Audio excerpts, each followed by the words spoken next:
Paylaşmayan adamın öz həyatı acıdır. Biz elə bilirik ki, kiməsə yaxşılıq edirik, biraz da dik gəzirik. Yox, özünə yaxşılıq edirsən. Həm axirət mənasında, həm dünya mənasında.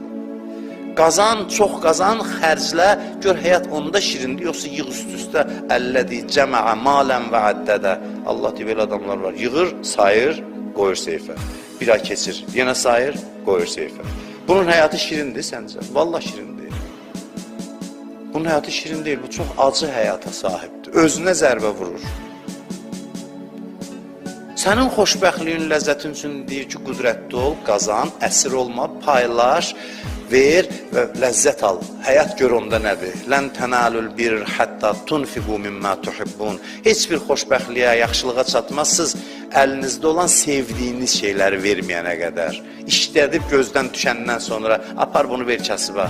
O yox, istədiyin vaxtda qopart ver, gör, onun əvəzində nə şirinlik, belə deyək, hərarət gəlir ruhuna, ləzzət gəlir, həyəcan gəlir. Din səni xoşbəxt eləmək üçün deyir ki, fəqirlərə ehsan elə. Əhl-i beytin həyatı ona görə şirindir. Allah vəsf edir, özlərinin ehtiyacı olduğu halda başqalarına verirlər. Biz elə bilirik ki, məsumlar kəsib olub, onun bunun əstəğfurullah. Yox, məsumların iqtisadi qüdrəti olub, bağı olub, bağı, Həzrət Əleyhisselam. Evdə qənaətlə dolanıb, bir fəqir gələndə bağını satıb, özdəki qapısına gələnlərə də artıqlaması ilə verir. Bağı satıb, deyir, ver buna. Bir bağını satıb, bir fəqirə verib.